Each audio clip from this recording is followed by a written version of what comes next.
elation and chaos. There is no room for looking back. We are looking into the future.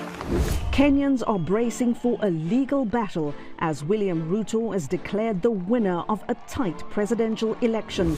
But Raila Odinga is rejecting the outcome. Kenya faces a grave legal and political crisis. We'll have reporting from VOA's Vincent Makori in Nairobi, and we'll discuss what is next for the East African nation.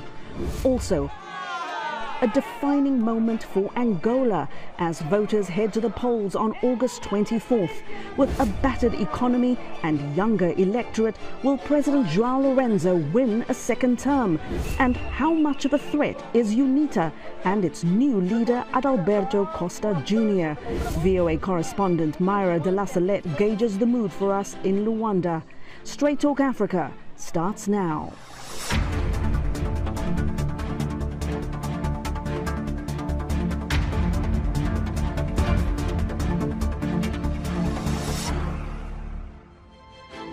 Hello there and welcome. I'm Haydé Adams. Thank you so much for joining me. This week we are continuing our coverage of that presidential election in Kenya, where the results of the vote are now in dispute. The country's Independent Electoral and Boundaries Commission declared Deputy President William Ruto the winner of the election with 50.49% of the vote. But Raila Odinga, who's running for the fifth time, finished second with 48.85% of the vote. In a television address, Odinga rejected the results, and now the country faces a legal battle. VOA's Vincent Makori is in Nairobi for us with this report. At a media briefing in Nairobi, Azimio coalition presidential candidate Raila Odinga said his coalition totally rejects the election results, but at the same time urged his supporters to maintain peace. But suffice it to note that we will be pursuing all constitutional and legal options available to us. We will do so because we regard the many flaws in the elections and the wrongs committed by the IEBC as fatal to the process and the outcome announced by Mr. Chebukati. On the campaign trail, both Odinga and Ruto had pledged to deal with any disputes in court rather than on the streets. Any challenge must be made within 7 days to the Supreme Court, which then has 14 days to issue a ruling. If it orders an annulment, a new vote must be held within 60 days. Moments before Mr. Odinga spoke, 4 of Kenya's 7 election commissioners held a press conference and said they stood by their decision a day earlier to disown the results of the August 9th presidential election. Speaking for the group, Electoral Commission Deputy Chairperson Juliana Cherera said the results that gave current Deputy President William Ruto a thin victory over Raila Odinga were erroneously aggregated.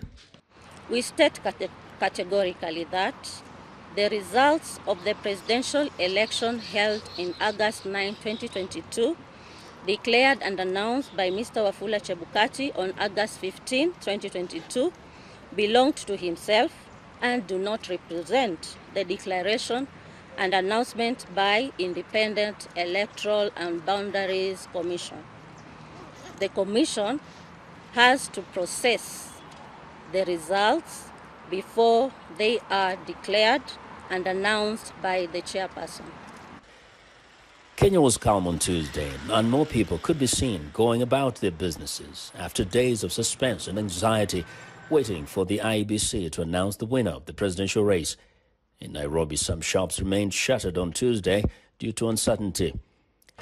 I'm in Kibra, one of the biggest slums in Nairobi, and it's considered the stronghold of Mr. Raila Odinga, the presidential candidate for the Azimio coalition.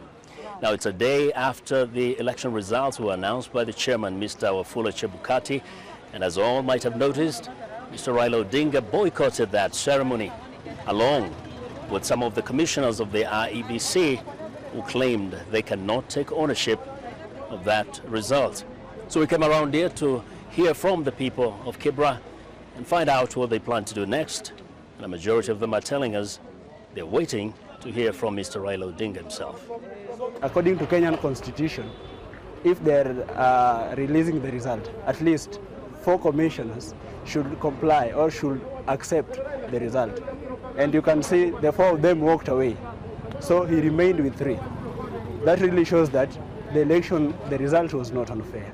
So what we should do is that first, we're waiting for what Raila will say. Secondly, if he won't talk even right now, we as Young Turks will file the petition in the Supreme Court. Obada rejected the characterization of Odinga supporters as perennial protesters. Raila's people are not chaotic. We're just optimistic we know what we want. And that's why sometimes we feel that if you can't get it peacefully, sometimes we try to use force. Here's another Odinga supporter. The only thing I think will follow next is like Azimio will go to court and the court will give us the way forward. Yeah. Others just want to see people move on with their lives. Just tell my fellow Kenyans for us all to unite together and then rebuild our country, mostly our economy, and all we're passing through, and let's unite all and become one. We're supposed to have a peace because even if you do anything, it cannot help us. We need our children to go back to school. No poll outcome has gone uncontested in Kenya since 2002. Now, the aftermath of the largely peaceful vote will be keenly watched as a test of democratic maturity in the East African powerhouse where previous elections have been marred by claims of rigging and violence. Well, Vincent Makori reporting there for us from Kenya. Now, for more insight and analysis on the situation in Kenya, I am joined by Vincent Makori in the capital of Nairobi, and David Monda is with us too. He's a political science professor at City University of New York, and he joins us from the beautiful coastal city of Mombasa in southeastern Kenya. Gentlemen, welcome and thank you so much for joining me. Vincent, I'm going to start with you here. What is the mood in the country right now, both in the Ruto and in the Odinga camps? Your reporting says things are calm, but is it an uneasy calm, you know, the kind that happens before a storm? You don't get the sense that there's going to be a storm, but suddenly there is a certain cloud of uncertainty, you know, especially for those of Odinga supporters who are hoping against all hopes that a legal challenge will become successful and in some way, hopefully, lead to Mr. Raila Odinga being declared the president, because they have cherished that hope. And when they went through the process, they strongly believe that he's going to be president. Remember, the polls towards the election time were indicating that he was way ahead, at least by 6 points or so. And after the election was conducted, his side, his team, confidently told the supporters that we have done our math, everything is in line, we are winning, we have it. In fact, I was at one of the meetings of the Azimio people. The leaders were meeting the newly elected legislators and governors, and they were saying, we're just waiting for the announcement to confirm that Mr. Raila Odinga is the president. So people were looking to that day with so much confidence. So you can imagine how devastating it was. Some of the people I spoke to, actually, that were not on tape, said they're really hurting and they are waiting. But they are determined to maintain the peace, where there was some initial reaction, of course, especially when the announcement was made. But generally, there is peace. And you cannot describe it necessarily as the peace before the storm, but it's a sense of uncertainty, a feeling of a sadness. In fact, some of them just don't even want to talk about it. But on the other side, the Ruto supporters are kind of confident, they're jubilating, they're celebrating in places, and life is getting back to normal. That's an indication. Business is kind of coming back, not totally as it would be in other months, but you can say in other parts of the country, life is just going on as always. Professor David Monda, please explain for people who might not have insight into Kenya's elections and sort of these legal avenues that candidates can pursue. The last time this was decided by the courts, things didn't really work out too well for Raila Odinga. What are his best legal options here, and what makes him think that he can prevail in the courts this time? Yes. So for our viewers, Kenyans elect 350 members of parliament, and that 290 of those are directly elected by the voters. 47 of those are women representatives. 12 of those are nominated, and then you have one speaker for a total number of 350 members on the House of Representatives. And then, of course, you have the Senate, and you have senators from each of the 47 counties. The issue here is with the presidential race, and I think this is where it becomes a really dicey legal challenge, because the country is going to be faced with this situation that if the presidential election is declared invalid, does that then invalidate the races for the governors, all the other races for members of parliament, for members of the Senate, and so on and so forth? Haydé, might I also add that right here in Mombasa, where I am, Mombasa County, and in Kakamega County, which are two of the 47 counties we had, the elections were bungled. So we didn't have elections for governor, for the specific seat of governor and governor of Mombasa and Kakamega. So I think this whole legal complication with the presidency, I think, is also shrouded with other complications that other levels in terms of the elections that were not had. But I think Raila Odinga essentially faces a pretty daunting task to show evidentiary or evidence, right, which is a high threshold, that the elections had significant flaws that would ultimately invalidate the final outcome. A lot of the challenges we hear, at least as of present, is, declarations against how the chairman declared the result. But at this point, it's not clear that the Azimio faction or Odinga's faction actually has evidence particular to the numbers of the voters, and to show that those numbers are flawed in terms of the number of votes he got, about 6.9 million, versus those that Ruto got, which were over 7 million. And I think that is where the struggle will be in the court. Vincent, just as David mentioned right now, where he is, the election was bungled. I mean, how credible are these types of allegations in this situation? How credible are Odinga's allegations that the vote was rigged? Actually, if you look at, Monda made a point there that there were other elections. To be fair, most of those elections for governors, for members of parliament and senators and members of the county assemblies have not been disputed. At least those have been accepted in most of them. I mean, there might be a legal challenge there. So those who have been members of parliament elect, the senators and others, are actually duly elected and accepted. And just a little bit, I think I may just mention that I think, going by the history of the rulings that affected the presidential race, especially 2017, the presidential race annulment, if it was to happen, does not affect those of the members of parliament and senators, because it's that is done sort of locally, and it's declared by the returning officer. The presidential race is declared by the chairman of the IEBC, so it stands alone. And the electoral commissioners who disavowed this result are not actually questioning the entire process of the election that was conducted across the country.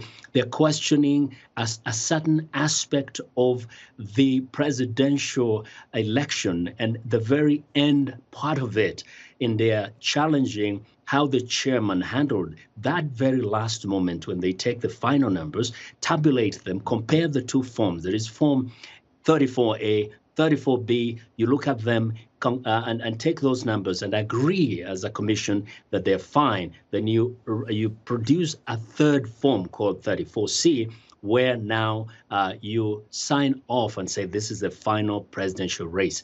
They are questioning a certain part of that and saying the chairman acted unilaterally.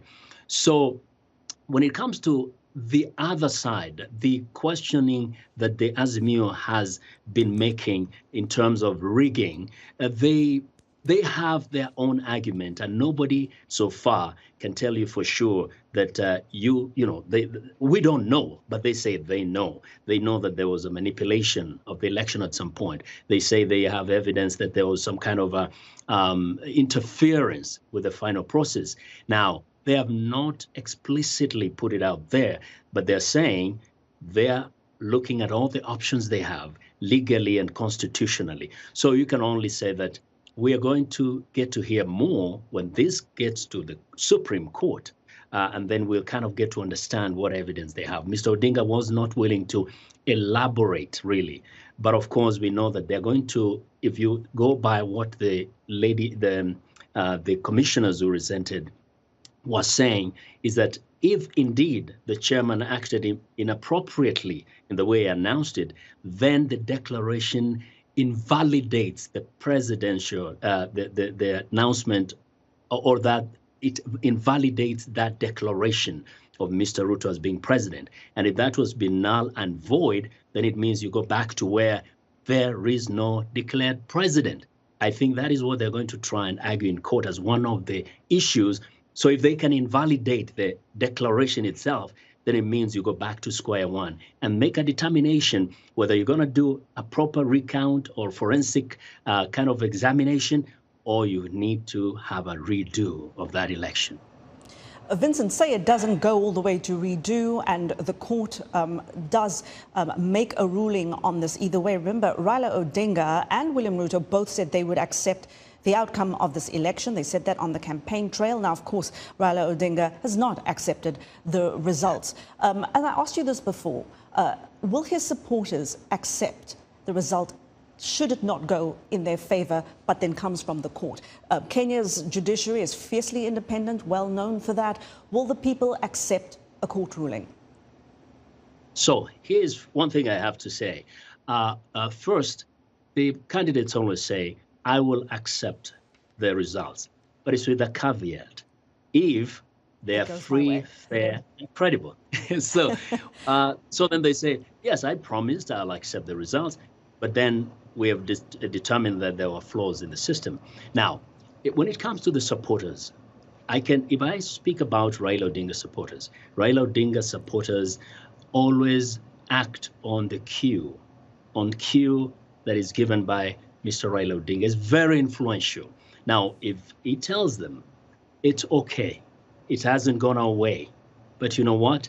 We still have control of parliament. We are so influential. We have all this number of governors and all this number of senators. Don't worry, everything will be okay. There will be no problem, because whatever Raila says to his supporters, they tend to really listen to him. What I don't know is how the reaction will be if, let's say, this election will be invalidated, and then Mr.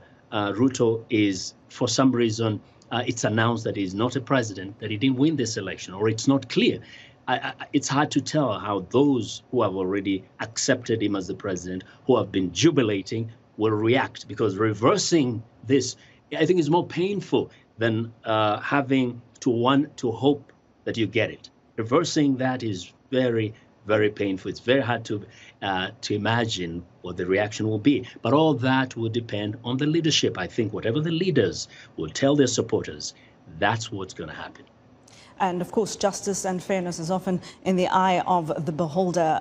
David Monda, we have not heard yet from President Uhuru Kenyatta, who was, of course, a supporter of Raila Odinga and did not support his deputy president in this. And now his deputy president is in a similar situation he had found himself in the past. Tell us, is it a good move for him to just be quiet right now and let things play out?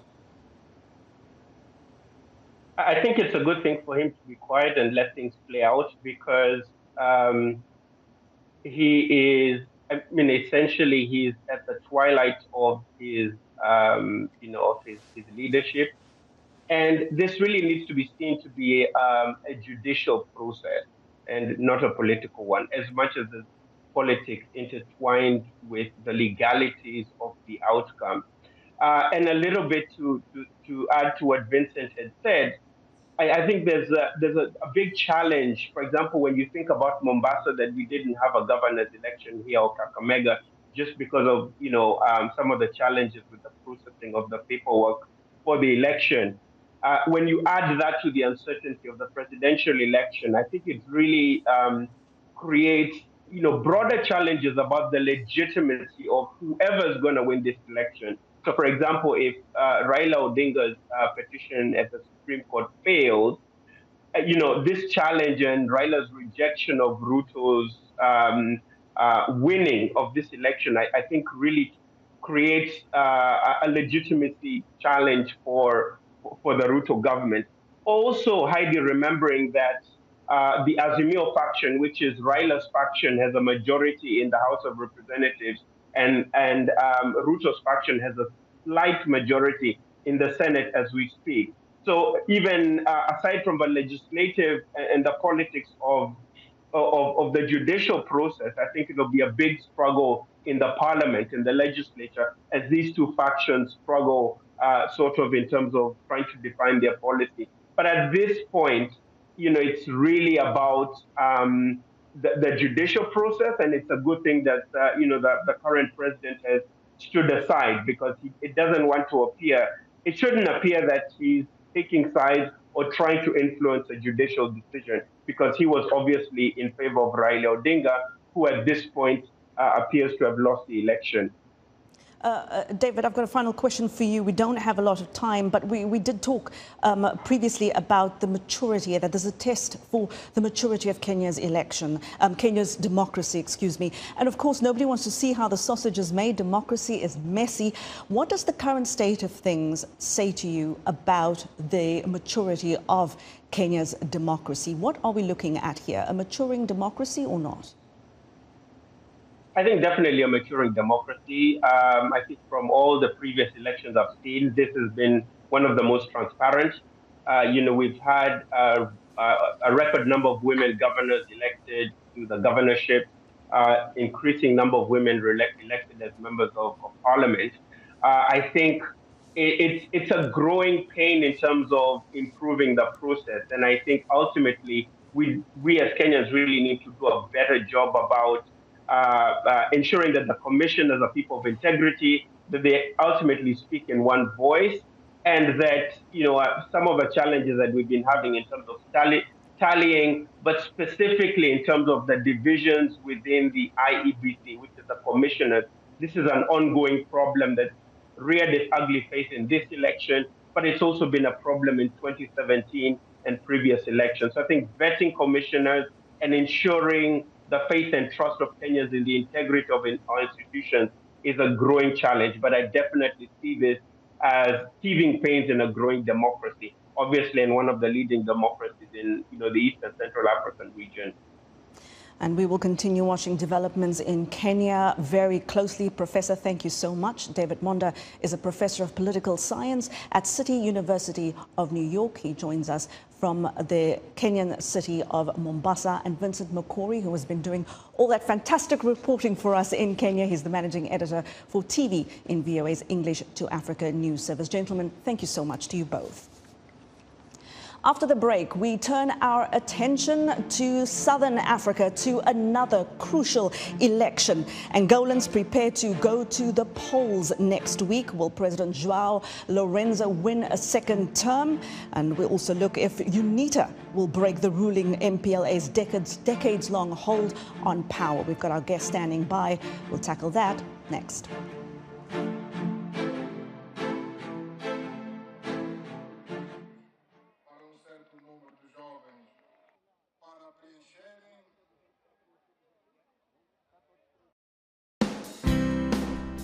Health, wellness, sport, beauty, medical breakthroughs. Healthy Living cares about your well-being. What are the main health concerns in Africa and around the world?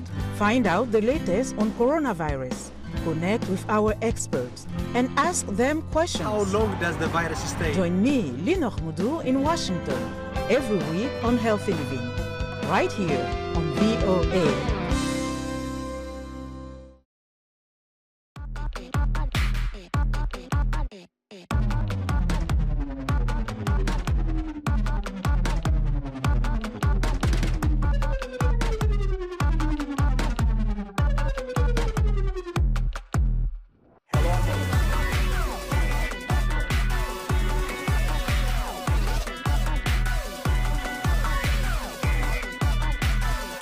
from around the world. Let's go.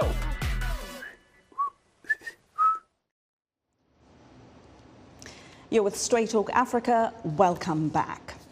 Wednesday, August 24th, is set to be a defining day for Angola. Voters will go to the polls to choose a new president and parliament.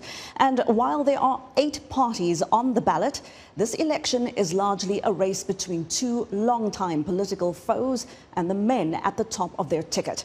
President Joao Lourenço of the ruling Popular Movement for the Liberation of Angola, or MPLA, and Adalberto Costa Jr., who leads the main opposition National Union for the Total Independence of Angola, or UNITA. Now, the MPLA and UNITA fought each other in a brutal civil war that ended in 2002. Now their candidates will face off at the ballot box in what is likely to be Angola's most competitive election yet. Angola's ruling MPLA in the final stretches of campaigning, as President Joao Lourenço seeks to serve a second term. 5 years ago, he came into office declaring war on corruption, nepotism, impunity, and promising to reform Angola's battered economy. The MPLA has had an unbroken hold on power since Angola gained independence from Portugal in 1975. The party won just over 61% of the vote in the 2017 general election. The opposition UNITA took about 27% of the vote. Lourenço is the hand-picked successor of the late former President José Eduardo dos Santos, who ruled Angola for 38 years. Lourenço now faces a challenge from UNITA's charismatic new leader Adalberto Costa Jr. Popular amongst Angola's fast-growing urban youth, Costa Jr. is a fierce critic of the ruling party's reforms. President Lourenço is being praised abroad for his anti-corruption drive, which he launched shortly after taking office. The government says it has recovered billions of dollars in stolen assets both at home and overseas, as Lourenço went after high-ranking civil servants, ministers, party officials and members of former President dos Santos' family. Critics, however, say the president's corruption crackdown has been selective and politically motivated, and that his efforts to reform and open up the economy have fallen short. Many Angolans are struggling to put food on the table amid rising inflation, the crippling economic effects of the COVID-19 pandemic, and the country's worst drought in 40 years.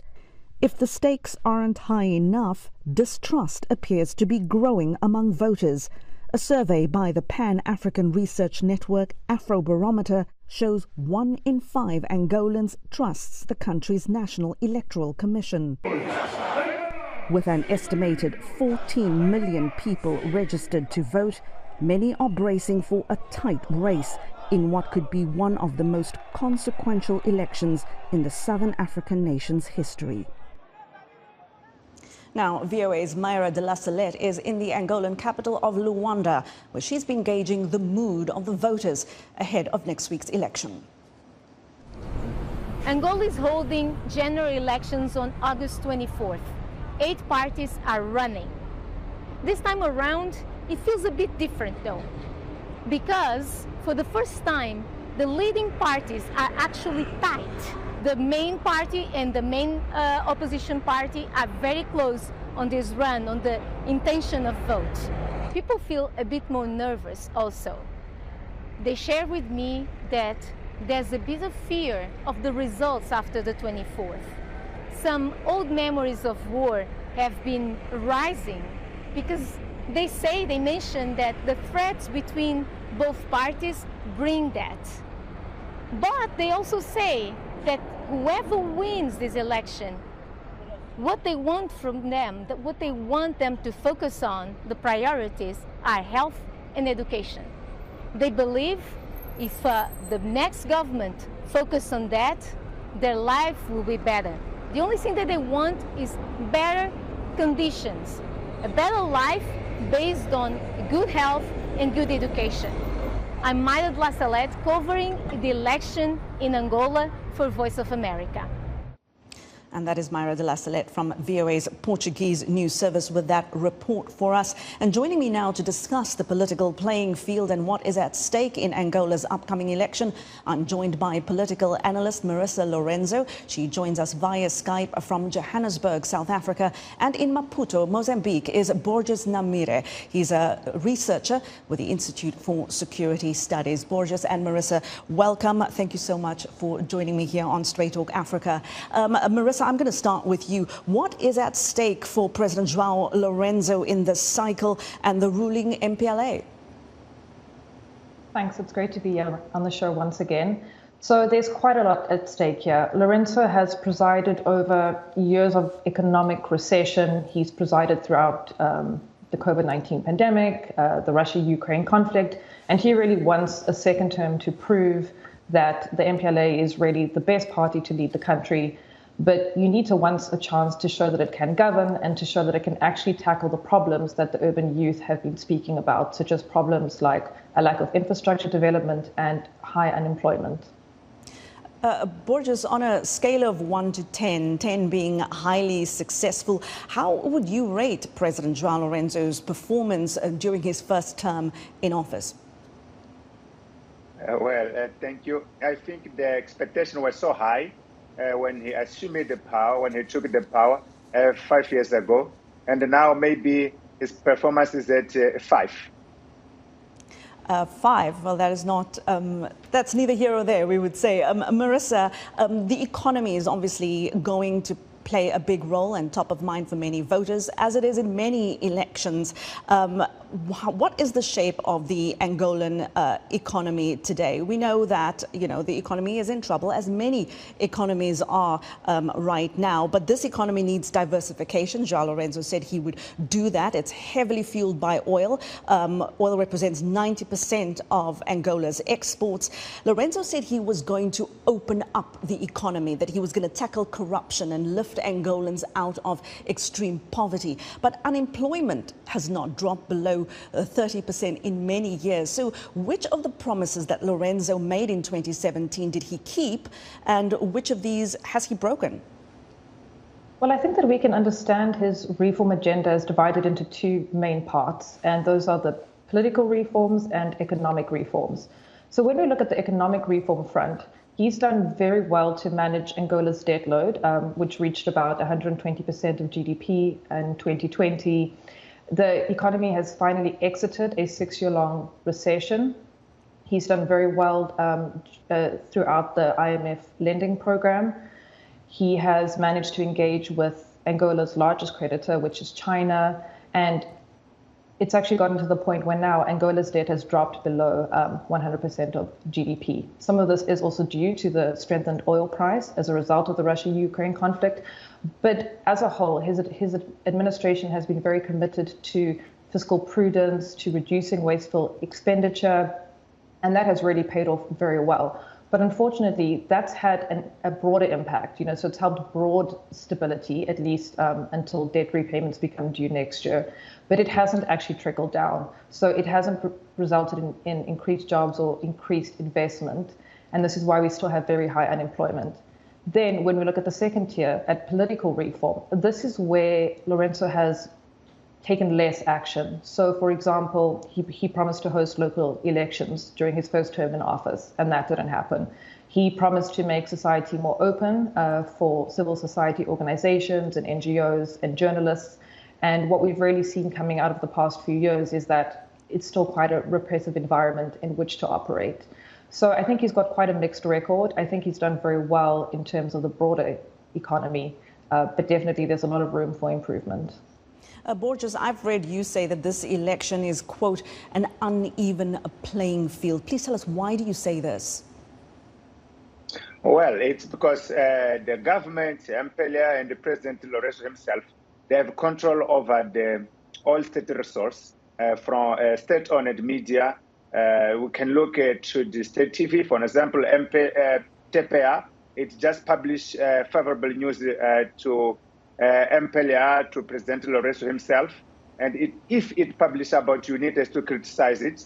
But also, MPLA is a dominant party in Angola. So they have control over the state. They have control over the society. They even have control over the courts, over the electoral bodies. So people, as you did show in a very brief poll, opinion poll, only one Angolan out of 5 trust in electoral bodies. So that's the reality in Angola. So by the end of the day, MPLA and the government itself, President Joao Lourenço, they can decide how much votes they need. So the result that will be declared from the polls is likely not going to be the real result reflecting what the people will do. Marisa, the opposition candidate Adalberto Costa Jr. is also portraying himself as a change agent. He's looking to capitalize on frustration with the government and the state of things in the country. He wants a sea change. Tell us a little bit more about Costa Jr., the man himself, his policies, and what are his weaknesses and his strengths going into this election? So what's really interesting about him is that, he's one of the most charismatic leaders that we've ever seen in Angola's political landscape. And he's really managed to resonate with the urban youth and managed to articulate some of the issues that they face in society today and tap into that frustration that they have with the ruling government. He's actually lived abroad quite a lot, and he's managed to raise the profile of UNITA, especially in Portugal, but also in countries like Italy. He's been a member of the party for a very, very long time. And I think that since he became leader in 2019, what's been most interesting about him is that he's tried to take the party through a slow modernization. He wants to reach out to other opposition candidates. We've seen it, with the United Patriotic Front that he spearheaded. He's someone, that is able to bring a lot of people through to campaign rallies. He engages with people on social media. He's trying to offer a kind of more direct line to the presidency and to not make politics so stiff and so formal. And of course, he does have appeal amongst the younger population. Borges, by President Lourenço's own admission, the youth will be a decisive voting bloc in this election. Now, if you, of course, go by the numbers alone, it's a no-brainer. More than 2/3 of Angola's population is under the age of 30. But as we've seen in elections in other parts of the continent, getting those young people to show up at the polls on election day is almost always a very, very challenging task. Are Angola's young people motivated and energized enough to show up at the polls, and will their vote be as decisive as we think? Okay, the turnout in Angolan election has always been higher compared to other regional countries like Mozambique, Zimbabwe, for example. And I think for this election, the turnout will be more higher, because people are motivated. The fact that Adalberto Costa Jr. is so charismatic and is bringing new ideas and is bringing a real possibility of winning the election, it will motivate people from both sides, both UNITA supporters and MPLA supporters, to go to the poll. Because the UNITA, they say, okay, finally we have a leader, a real leader, who they didn't have in the last years, since the death of Savimbi. And then from the MPLA side, also, they think, okay, we see that UNITA is now unified, is now stronger, and then we want to challenge them. So I think the turnout in the next election will be maybe the highest, compared to the 1992. Marisa, this election does come just weeks after the death of Angola's longtime leader and liberation hero, José Eduardo dos Santos. How much of a role will nostalgia about what dos Santos did for the country, what he represented for the continent, how much will that play into which way people will vote in this cycle? So the death of dos Santos is of course quite recent, but I don't think that his memory will play a large role in this election. And I think that's because since coming into office, Lourenço has actually taken great care to remove the image of dos Santos away from Angolan public life. So we saw him rename buildings, rename streets, sort of take away that memory making, that put dos Santos at the center of the state. Then, of course, we did see a lot of back and forth about where the funeral of dos Santos would be held, and we did see some unpleasantness there between the MPLA and the dos Santos family.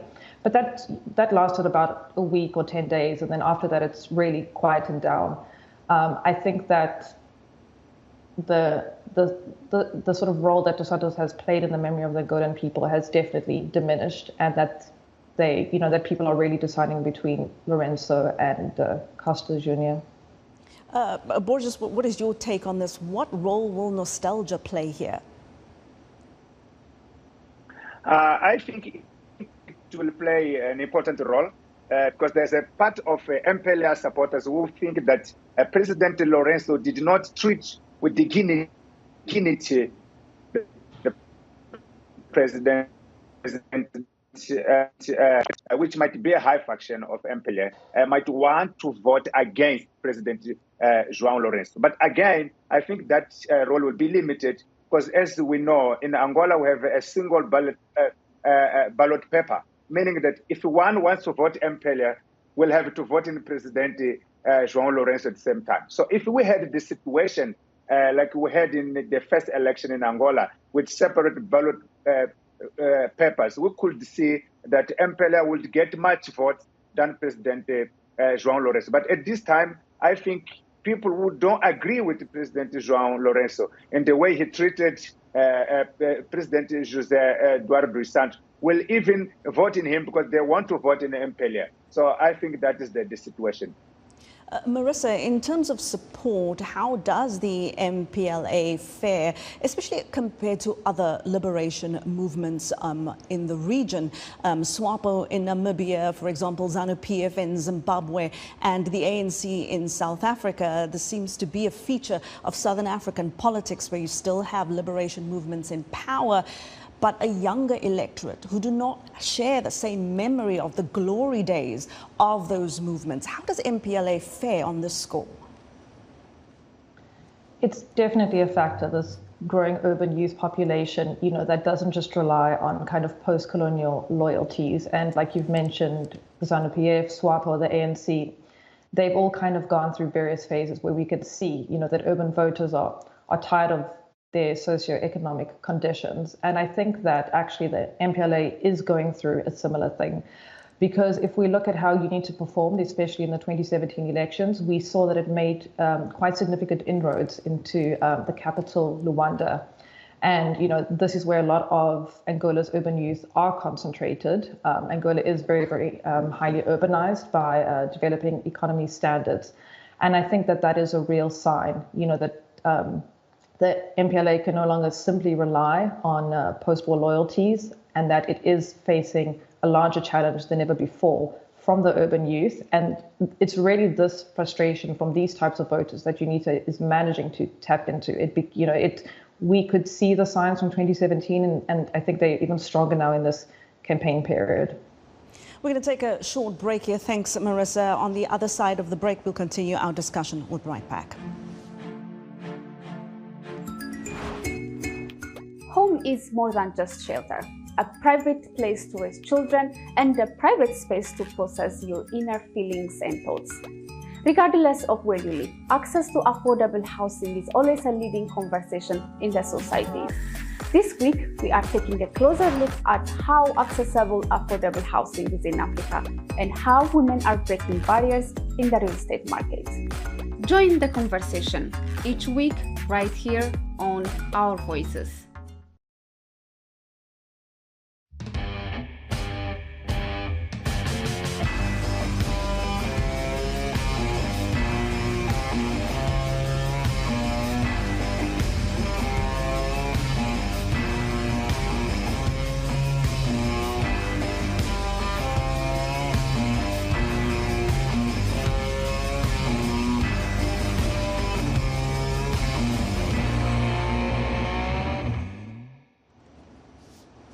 Welcome back. We're talking about the upcoming elections in Angola set for August 24th and what is at stake for the Southern African nation as they go to the polls. I'm joined here by Marisa Lourenço and Borges Nhamirre. Borges, earlier I asked Marisa how the MPLA fares compared to other liberation movements on the continent in terms of declining support or not. What is your take on that?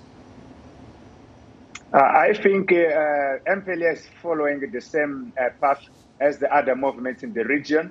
As we can see, younger people who are going to vote this time, when they were born, Angola was already independent and the civil war was already over. So the speech to blame UNITA, for example, to blame opposition for all the poverty in Angola, for all the, the civil war, people who have been born in 90, in 2000, they don't care about that.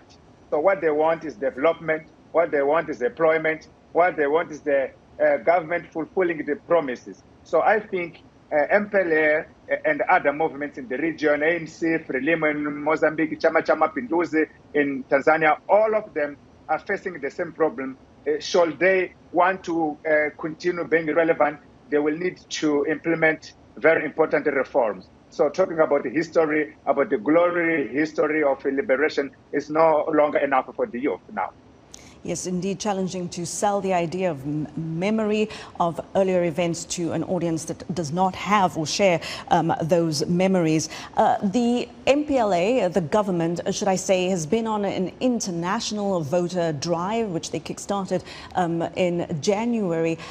This means the 450,000 members of the Angolan diaspora who are eligible to vote, both on the continent and in other parts of the world, including here in the United States, will be able to cast their vote. This is not a feature that's very prominent in many other elections in other African countries. Certainly something very interesting and an initiative of Joao Lourenço's himself. Marisa, is this going to come back to boost the party or bite the party? To be honest, I don't think it's going to have a major impact. I think it's part of a tactic on the part of Lourenço because he hasn't delivered things like local elections. It looks good, to the international community that, now he's allowing the diaspora to vote for the first time. But I don't know that we're going to see an enthusiastic voter turnout. I think potentially a lot of people that are not in Angola that are voting fraud might feel quite disillusioned with the electoral system and the kind of MPLA's dominance of it. So I don't think it would come back to bite him, but I also don't think, it's this great reformed move. I think it sets him apart from his predecessor, from Dos Santos, because it's not something that Dos Santos ever did. But I don't think it was necessarily a sign of true reform on the political front. Borges, why would Lourenço take this gamble? I mean, from the research that you have done over the years, does a diaspora necessarily vote as a bloc, or how do they tend to vote? What can you tell us? Well, first to say that the Angolan diaspora is just 0.15% of the electoral population. So are not significant. But this is important because this is the very first time that the Angolan diaspora will vote to elect their president, to elect their leaders. So President Joao Lourenço might use that as a political game to say, look, for the first time, you can vote, even living in diaspora. But they don't add much more in terms of the figures. They're just 0.15% of the voting population. Secondly, I think that this propaganda in diaspora is not aimed to the Angolans. This is aimed to the international community, to the investors, to the donors community. So I think that message is not directed to the Angolan diaspora, but to the international community, but at the same time to Angola in domestic politics. So I think this is just a strategy, and I think the vote from diaspora is not going to make any difference. Marisa, speaking of the international community, how are Lourenço and Costa Jr. regarded on the international stage? What kind of important relationships do they have, and how are they perceived? Well, if we look at Lourenço first, and then, of course, the broader government under that umbrella, what Angola has done during Lourenço's first term is it's really improved its ties with the West, so particularly with the US, but also with the EU. So, we've had your old partners like France and Portugal, but we've also seen it forge better relations with countries like Germany, for example, which will be quite critical if Angola is to explore other opportunities within its energy sector besides oil. Then if you look at Costa Junior as well, he's also made a lot of effort abroad, again in Portugal, where he does have a lot of experience, he does have a lot of support, and then of course in the US as well, again engaging with the West. So both of them I think are seen quite favorably abroad. I think though when it comes to bilateral relations, and especially when it comes to investors, investors don't always like uncertainty. And for them, they are happy with the fact that Lourenço has, under his economic reforms, he has opened up the economy a bit. Foreign direct investment has still not reached the levels that it was at before 2014. It's still quite suppressed. It's still quite low. But some of the reforms that he has made, especially in the diamond mining sector, those have been quite welcomed by investors, and we've seen some multinational communities come in. And, from that point of view, when you're looking at the broader political environment, most of the time investors would prefer the kind of overall sentiment towards investment and with the economy to stay the same. Borges, Lourenço is, of course, he does come across as quite the breath of fresh air on the international stage. And, of course, he's probably going to be touting continuity to the international community here. But what are the chances for, or how does the international community perceive Costa Junior?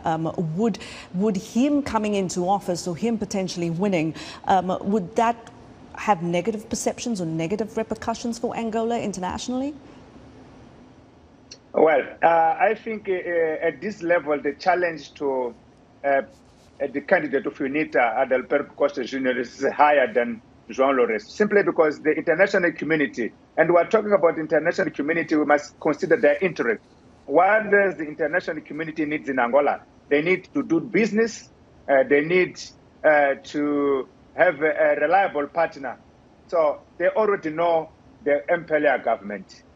Angola has several international big companies investing in Angola. So those companies want to see stability. So for them to keep the things as they are now, it's good for them. So I think the UNITA candidate, he must do more to try to tell international community that he's not going to break the business, he's not going to not throw out the contract, so he will respect the contract that have been signed by MPLA, by Joao Lourenço, by José Eduardo dos Santos. He's already doing that, but I think in this level, Joao Lourenço is in an advantage. Marisa and Borges, I want you both, and I'll start with you, Marisa, to tell me what's going to be the most important things that you're going to be looking at coming out of the election. Yes, there will be a winner, and of course we're going to look at the margin of victory as well. How important is that, and what are the other things that you're going to be looking for? Definitely looking at voter turnout, because if there is a high abstention rate, which, as Borges just said, we don't expect, but if there is a high abstention rate, that definitely gives UNITA the advantage. So what I think the MPLA local governors are going to be doing in this last week before the election is really trying to rally up their supporters in their key strongholds to make sure that that doesn't happen. So definitely looking at voter turnout. Also looking at the possibilities of episodes of periodic unrest in the major cities, particularly in Luanda. This is sort of the lead up to the election and on voting day. Looking for reports of any issues with transparency, anything that civil society might raise. Civil society is going to be trying to do their kind of own electoral observer missions at polling stations, trying to see if there's any police intimidation that happens of that. The government has warned civil society and the opposition that they're not allowed to do a parallel vote. So again, we might just see some scuffles break out. I'm not expecting huge unrest, but it's something to keep in mind. And then I think in the days afterwards, when we're waiting for the results to be announced and when there are results, if the MPLA wins, which I expect it to, UNITA will almost definitely challenge the results, and looking at how the courts handle that, which would be the Constitutional Court or the Supreme Court. They do have an overlapping mandate. So it will be interesting to see how that plays out, and then, of course, how the population reacts to a likely MPLA victory. Borges, what is your take? We've seen the elections in Kenya. We're still waiting to see what happens next there. What will you be looking for in Angola's election? And do you think this is going to be something that will be done with very quickly, or do you foresee any complications after the vote and during counting process?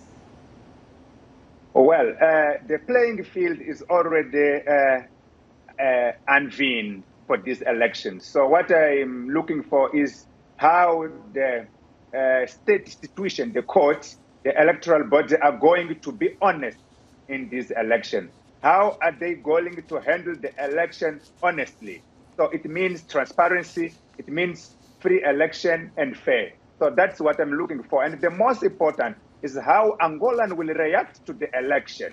So I'm really afraid that we might see a post-electoral violence in Angola, and I hope that it is not going to happen, because that is not good for Angola, that's not good for the continent, but that is what I'm foreseeing. Violence, post-electoral violence, that is what I fear, and that is not wanted in Angola and in the region. I have time for one more question, and Borges, I'm going to put that question to you. What does the new president have to tackle first?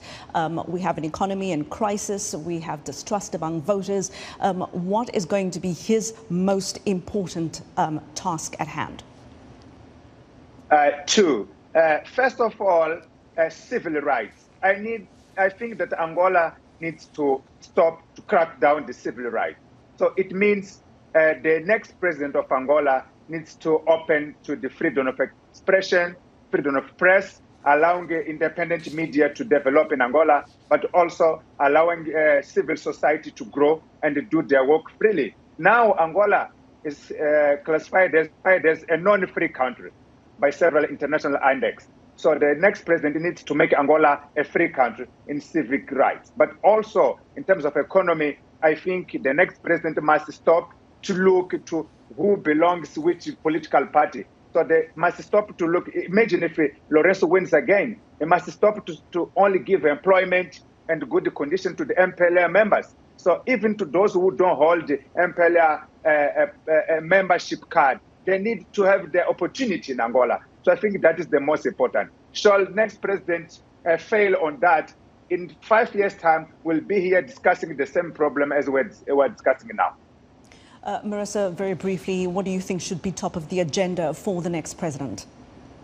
I think that definitely getting economic reforms to trickle down. I think promising more or greater infrastructure investment that is not just aimed at big ticket projects. Yes, we've had hospitals being built, we've had new refineries, this is all very important, but what about roads, what about housing, things like that. And then I agree with Borges as well that we do need to see a greater effort towards democratic reform in Angola. Angola is only nominally a democracy. We have seen civil society and NGOs speak about the repressive environment. We do see them self-censor quite a lot. And that's something that I think would be important to change to kind of appease the local population that reform is still on the cards and that Lourenço has not totally abandoned the promises that he campaigned on in 2017. Marisa Lourenço and Borges Nhamirre, thank you so much for joining me, and thank you for your insights and for your time. And that is where we will leave it for this week. Thank you to all my guests who joined me, and a big thank you to all our affiliates who are airing this show across the African continent. I appreciate you, our audience, for giving me your time on television, radio and online. Thank you for always watching and for always listening. Take good care. I'll see you next time. Goodbye.